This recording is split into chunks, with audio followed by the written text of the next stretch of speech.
Hello everyone, how you doing? Welcome back. This is the 2025 Suzuki GSX-8S and we're going to be doing our first impressions ride review of this awesome motorcycle, which has very kindly been provided by Fraser's Motorcycles. We'll talk more about them in a little bit. But you guys, I have a funny feeling that when Suzuki were designing this 779cc parallel twin, this was the bike they had in mind for it. It is a match made in heaven. It's so good.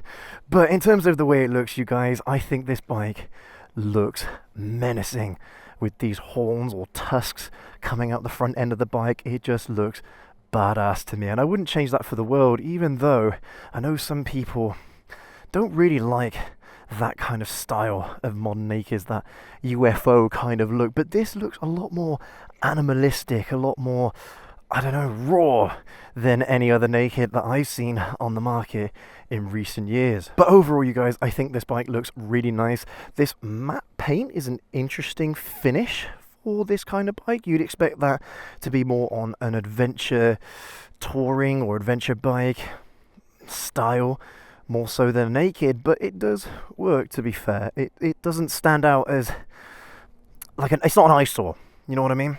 Alright, but let's go ahead and have a little listen to the soundtrack. This bike, I think, does sound very, very good. Of course, it's the same engine that you've got in the GSX-8R and the V-Strom 800, both the RE and the DE variants. But it sounds really good, you guys. Just like always on modern Suzuki bikes, it's just a single tap to start it. There we go. That throttle response, man. In that A mode, the throttle response is on point.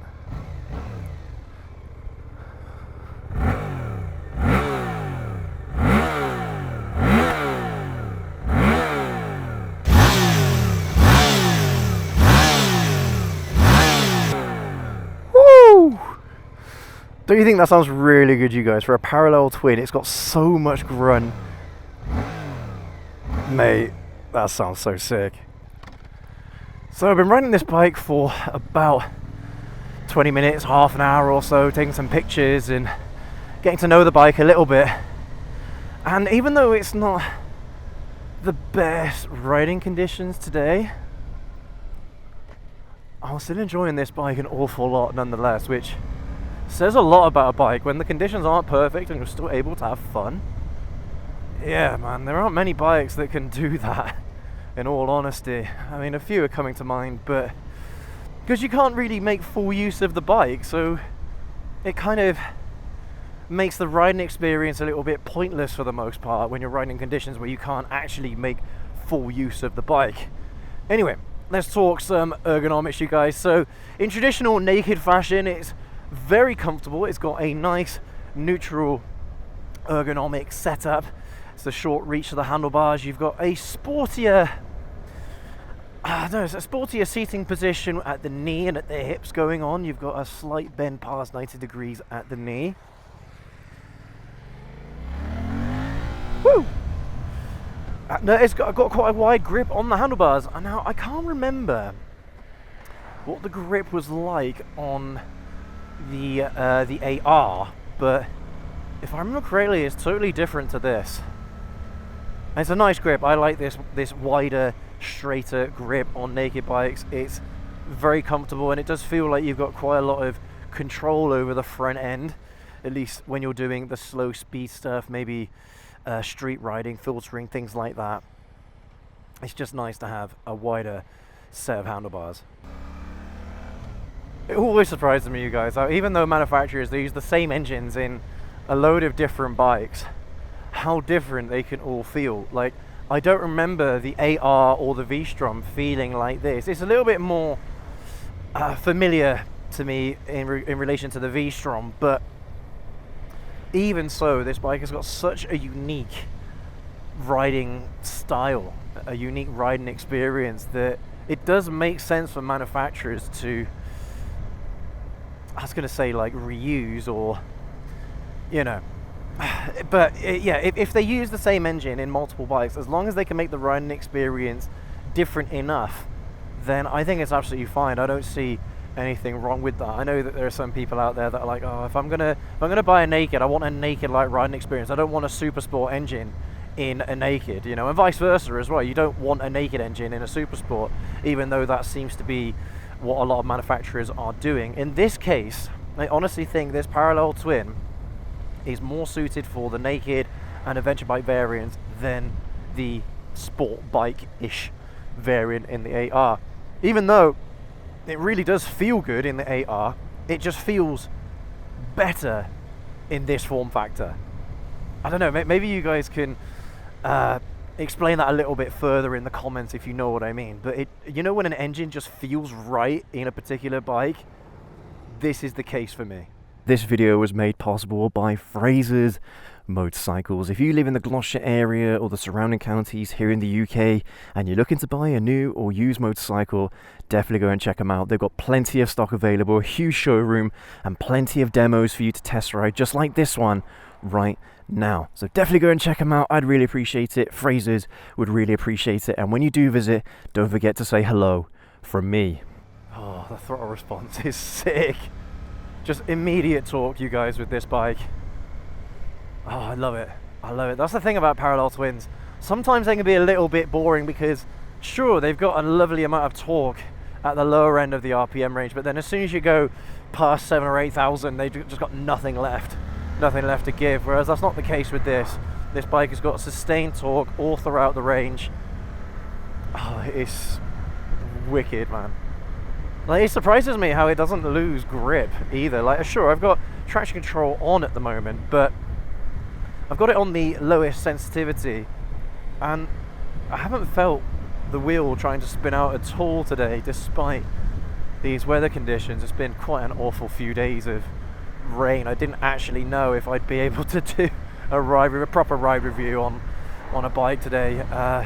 You know, because I've got to try and be as fair as possible. But I can happily say, in the case of the 8S, I'm able to have a blast on it nonetheless. Anyway, you guys, let's talk some specs. So this is the 2025 Suzuki GSX-8S. It's running a 776cc parallel twin-cylinder engine, which is producing roughly 83 horsepower at the crank and 78 newton meters of torque, all whilst weighing in 202 kilograms wet. I don't know about you, but that's a pretty tidy little spec sheet right there.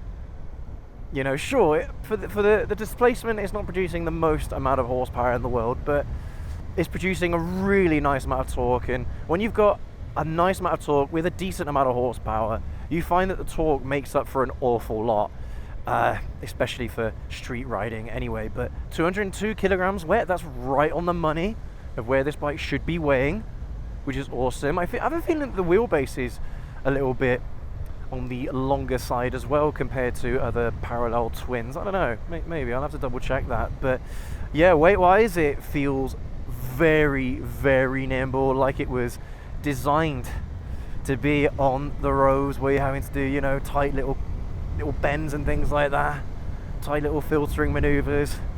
Yeah, man, it's a very, very nice feeling bike. Anyway, we're going to do some 0 to 60 runs. Just going to pull over here, let this car get past me.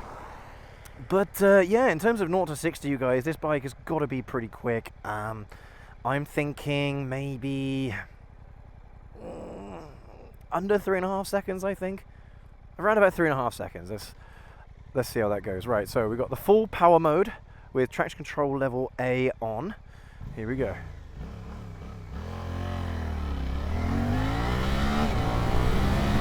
Hey! Wow, that's actually incredible how there's enough grip for the back wheel to actually pull a bit of a wheelie. That is, wow, I was not expecting that at all. Okay, so yeah, pretty quick bike. Once it actually gets into the meat of the power, it feels good. Oh my goodness, there's so much traffic today. But yeah, let's see if I can get a slightly smoother launch, and then hopefully we'll be able to get a quicker time here. It's just so difficult to judge with the grip how much I can and can't with the throttle today. But okay, here we go.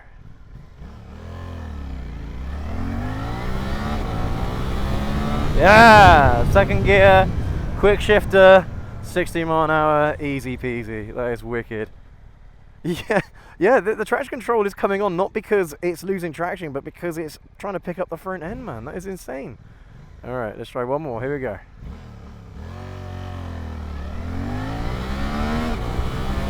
Yeah! Yeah, this is a quick bike. Really quick. Even though the spec sheet might not give you that impression, it is a pretty damn quick bike, this. Let's see if I can do one more without the distraction of having another car trying to go the opposite way to me. See if I can get a nicer launch. But that launch was pretty good, to be fair. It felt pretty good. And that's the kind of launch that you can do every day, you know? It's not like a drag race launch where you're pinning the throttle off the, off the limiter or anything like that. That is a normal, everyday, hard launch that you can do. It's a realistic 0 to 60 time that you'd be able to do on this bike. All right. Okay. Let's try one more. We've got to try and do it before we get to the 30. Here we go.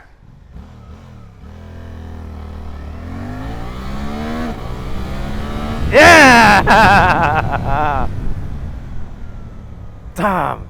Oh, this bike feels so good. This bike feels so good. Now, I left the 8S till last. I don't know why. I just thought that for some reason, I don't know. I don't know what my reasoning is behind doing this 800cc parallel twin from Suzuki last. I'm pretty sure that when I rode the V-Strom, I had a load of fun on that, and I probably said at the time that this engine suited that bike very, very well. Yeah, I think this is the best bike here for this engine, but the V-Strom is able to make proper use of it as well. I think because you're sitting upright a little bit more than on the 8R, and I don't know, your weight is shifted back a little bit more on the seat, how you're able to feel the torque a lot more. I don't know if you guys ever noticed this, but if you're on a Super Sport and you're leaning over the front wheel, it doesn't feel like you're able to experience the torque anywhere near as much as if you're sitting a little bit more upright. I don't know, maybe that's just me, but it's awesome nonetheless, you guys. This bike is sick. It is wicked. And the fact that it's able to grip up even in these weather conditions. I mean, I don't know what tires it's using. Is it using Pirellis or Michelins? I don't know. Maybe that's worth taking a look. But before we do that, let's have a little look at the dashboard. It's the same dashboard that you've got on the GSX-8R and on the V-Strom. But so, pretty simple setup really here for the unit cluster. So you've just got an up down button here with the mode. You've got your full beam. All right, you've got a horn. That's actually quite loud. It's a good little horn, that.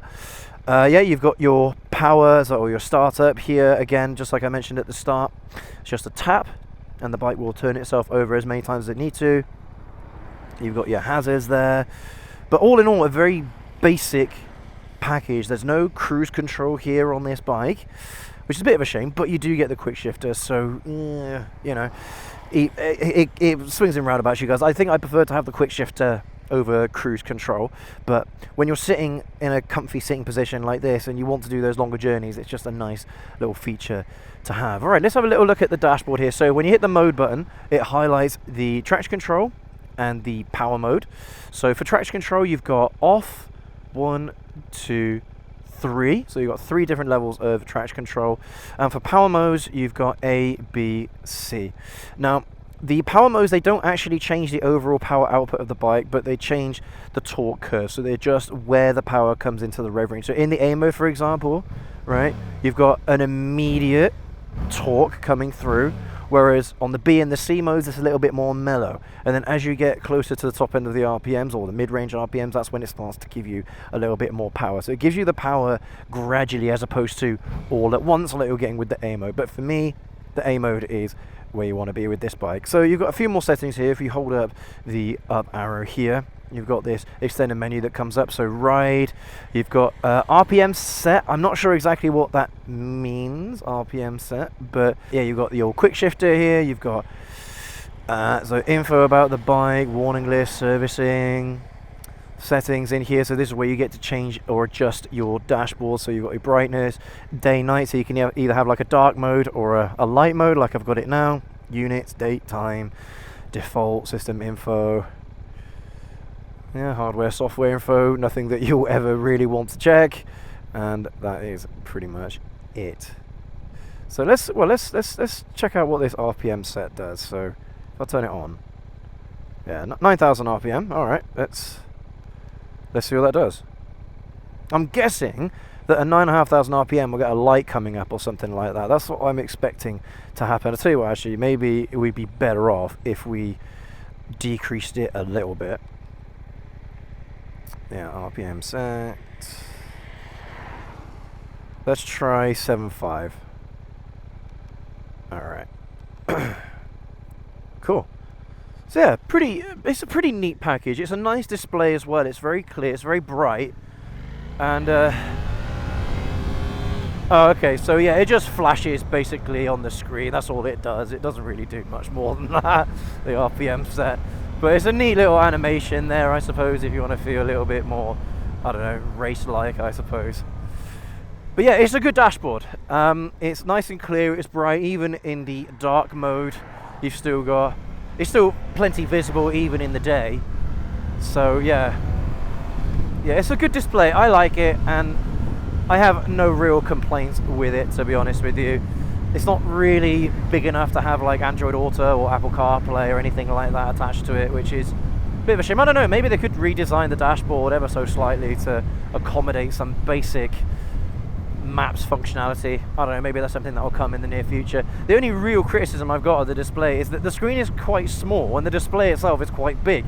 You've got huge bezels. Like, why can't they make the bezels shorter? I don't quite understand. So you get more screen, or make the screen smaller. You know, the overall size of the screen smaller. Yeah, it just doesn't make a lot of sense to me why they need to have these such big bezels on these displays. But I don't know. I'm sure there is a reason for it. Now, there are like warning lights and things like that come up outside of the on-screen display, but you don't need a lot of room really to see those lights and things. So I don't know, maybe you guys can let me know down in the comment section below why TFT displays on bikes at the moment seem to have huge bezels when they're not really necessary. Even like cheap phones these days have got no bezels to speak of whatsoever.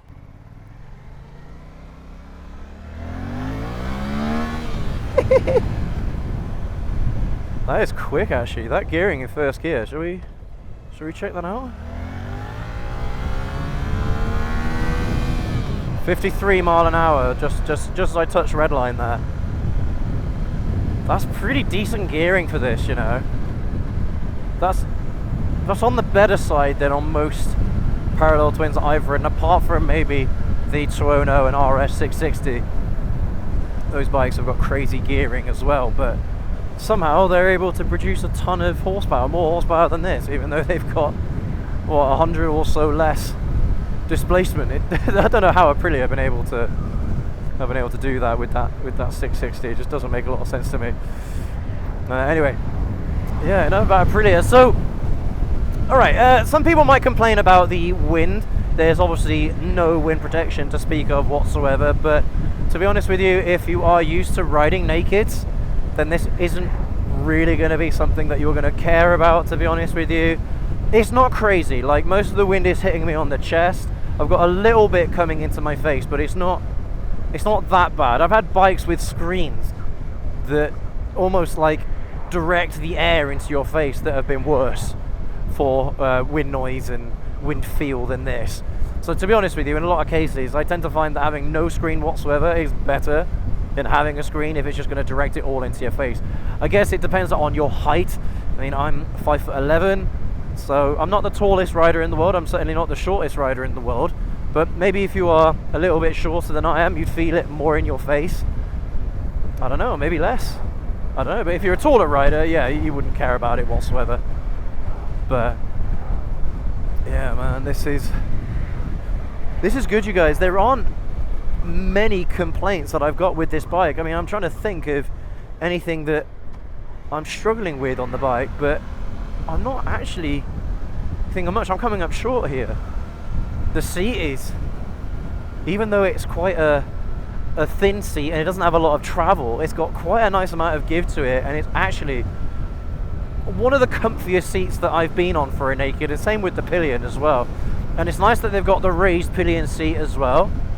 Gives the rider and the pillion a little bit of extra room, but in typical naked fashion, there isn't really a lot of seating space for a pillion. The nakeds aren't really designed to take pillions, you guys. All right, they're just not comfortably, not over any kind of length of journey. All right, they're just not meant to do that. So you'll be a little bit disappointed if you want to take a passenger on a frequent basis. I mean, the seat is the size of a postage stamp, so yeah, it's not that great. But nakeds are really all geared towards the rider, you know, the experience of the rider. They don't really care so much about the pillion.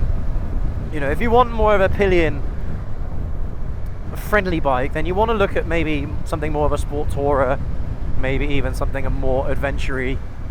All right, but this for pillion riding, I don't think would be that great. Certainly doable over a medium to short distance, maybe like an hour or so, up to an hour of continuous riding. But yeah, your pillion is going to be quite uncomfortable after a certain after a certain period of time. I suppose it depends on how big your pillion is as well.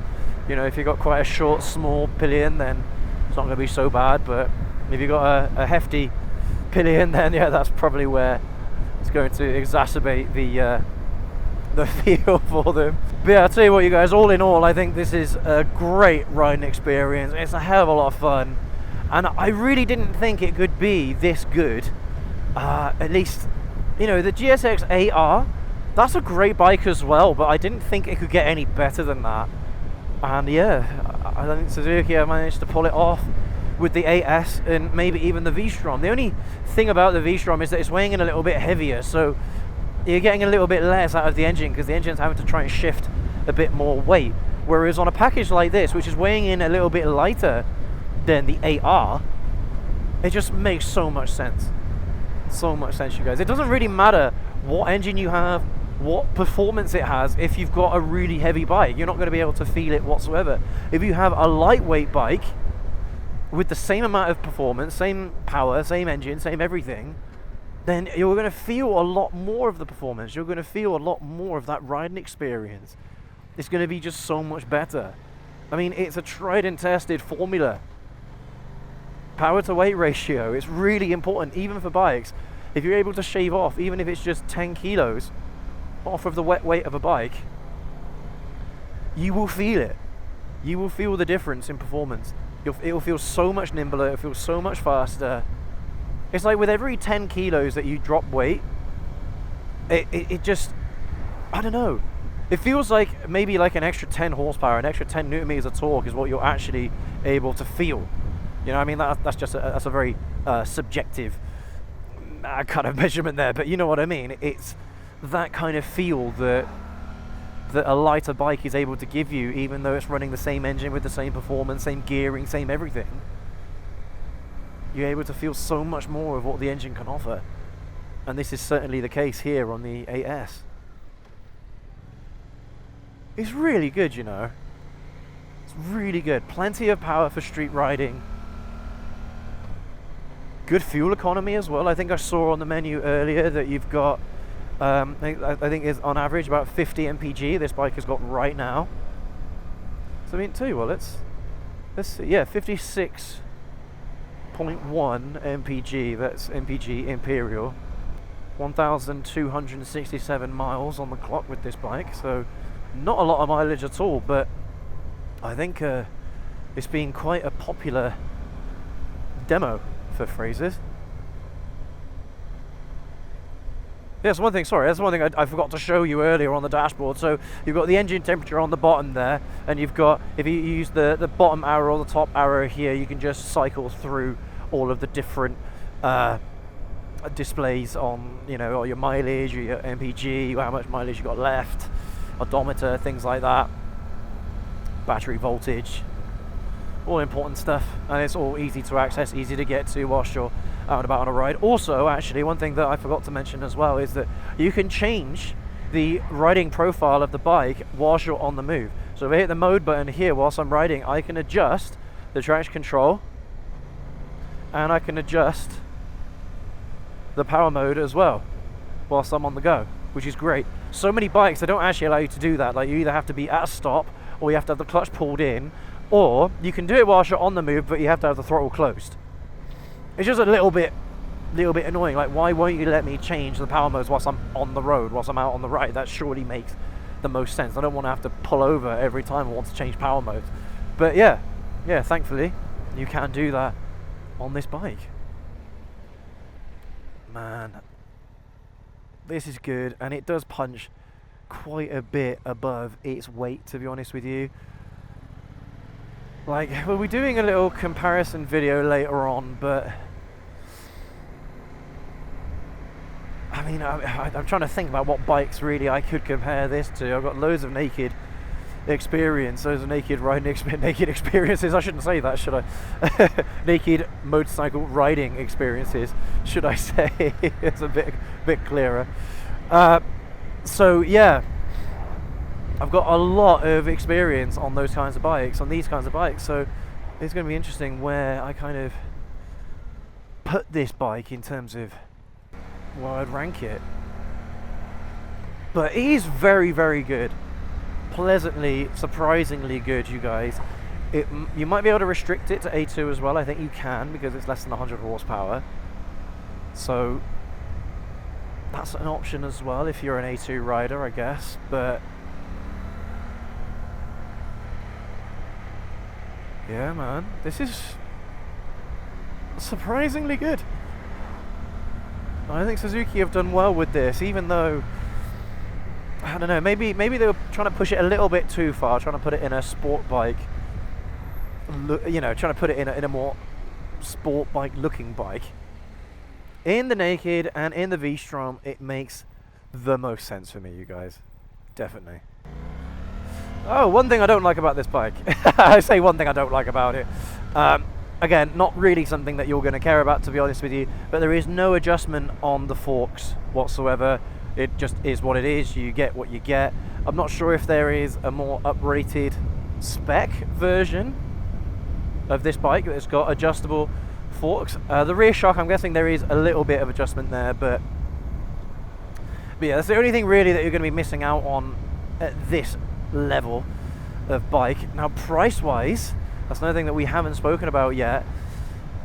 Gosh, I can't remember what the price is of this bike, but I'm going to have a guess. I'm going to say it's about 8 grand. Between 7.5 to 8 grand on the road. That's my guess. And I think that's about right. I think the V-Strom is a little bit more expensive, but the GSX-8R is coming in around about the same price as this, if I remember correctly. But yeah, I mean, at that price range, you guys, that's a hell of a lot of bike for the money. And, you know, you're talking similar price to the DRZ4. Maybe it's coming in close to 9 grand then. I don't think that Suzuki would cannibalize the DRZ as much, or cannibalize this as much. I don't know, but yeah, I think that's about right. Obviously I'll pop it up on the screen for you what the actual price is. But you guys, in terms of price overall, I mean, it is quite a lot of bike for the money for what you're getting. It's a shame that Suzuki weren't able to implement a little bit more of what this bike has into the DRZ, but I feel like this is a better value for money prospect overall. So yeah, man, I don't know. I think it's okay price wise. I think Suzuki have done all right with the price of this bike, but I'll leave you guys to be the judges. Let me know what you think down the comment section below, but let's have one last listen to the soundtrack before we sign off.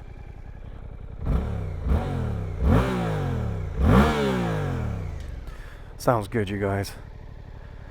Parallel twins in recent history have gotten so much nicer sounding. It's really good to see, to be honest, because I think a lot of people overlook parallel twins, unfortunately, and these days they're honestly doing really, really well. If you've never considered a parallel twin before, I'd heavily recommend that you at least give one a go so you can see where the progression has been coming in, because these engines are going to be far more mainstream in the very near future, you guys, when it comes to like emissions and that. So Yeah, but have a look. Honestly, they're really, really good, especially the Suzuki GSX-8S. But thanks again, everyone, for joining us on this one. Huge thank you again to Frasers for letting me show this bike off to you guys. Definitely go and check them out. I'd really appreciate it. As always, don't forget to leave that like, hit that subscribe button, and that notification bell for more content like this. But anyway, you guys, thanks again. You take care, ride safe. We'll catch you all in the next video. Have a good one.